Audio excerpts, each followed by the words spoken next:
Hi all welcome back to Ishu ಅಡುಗೆ ಮನೆ. ನಾನು ಬಂದಿರೋದು ಮತ್ತೊಂದು ಸೂಪರ್ ಟೇಸ್ಟಿ ಆಗಿರುವಂಥ ರೆಸಿಪಿಯೊಂದಿಗೆ ಈಸಿಯಾಗಿ ಒಂದು ಸ್ನ್ಯಾಕ್ಸ್ನ ಮಾಡೋಣ ಬನ್ನಿ ಇವತ್ತು.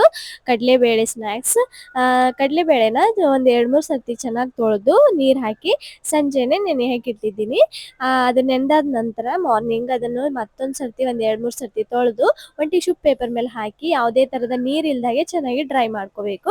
ಡ್ರೈ ಮಾಡ್ಕೊಂಡಿದ್ಮೇಲೆ ಸ್ಟವ್ ಹಚ್ಕೊಂಡು ಒಂದು ಪಾತ್ರೆಯಲ್ಲಿ ಎಣ್ಣೆನ ಚೆನ್ನಾಗಿ ಕಾಯ್ದಾದ್ಮೇಲೆ ಎಲ್ಲ ಕಡಲೆಬೇಳೆನೂ ಅದರಲ್ಲಿ ಹಾಕಿ ಮೀಡಿಯಂ ಫ್ಲೇಮ್ನಲ್ಲಿ ಚೆನ್ನಾಗಿ ಕ್ರಿಸ್ಪಿ ಆಗೋವರೆಗೂ ಫ್ರೈ ಮಾಡಬೇಕು.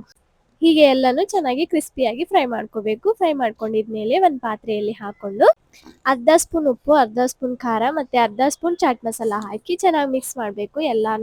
ಎಲ್ಲ ಮಸಾಲೆನೂ ಚೆನ್ನಾಗಿ ಎಲ್ಲದಕ್ಕೂ ಹತ್ತೋ ಹಾಗೆ ಮಿಕ್ಸ್ ಮಾಡಿದ್ಮೇಲೆ ರೆಡಿ ಆಯಿತು ನಮ್ಮ ಸೂಪರ್ ಟೇಸ್ಟಿಯಾಗಿರುವಂಥ ಚಟ್ಪಟ ಕಡಲೆಬೇಳೆ ಸ್ನ್ಯಾಕ್ಸ್. ತುಂಬ ಈಸಿ ಆದ ರೆಸಿಪಿ ಅಂತಲೇ ಹೇಳ್ಬೋದು.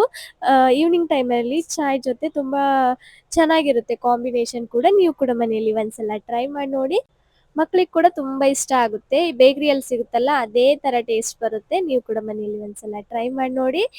ಈ ವಿಡಿಯೋ ಇಷ್ಟವಾದಲ್ಲಿ ಒಂದು ಲೈಕ್, ಶೇರ್, ಕಾಮೆಂಟ್ ಮತ್ತು ನಮ್ಮ ಚಾನಲ್ನ ಸಬ್ಸ್ಕ್ರೈಬ್ ಮಾಡೋದನ್ನು ಮರಿಬೇಡಿ. ಹೀಗೆ ಸಪೋರ್ಟ್ ಮಾಡ್ತೀರಿ. ಮತ್ತೊಂದು ರೆಸಿಪಿಯೊಂದಿಗೆ ಮತ್ತೊಂದು ವಿಡಿಯೋದಲ್ಲಿ ಸಿಗ್ತೀನಿ. ಅಲ್ಲಿವರೆಗೂ ಬಾಯ್.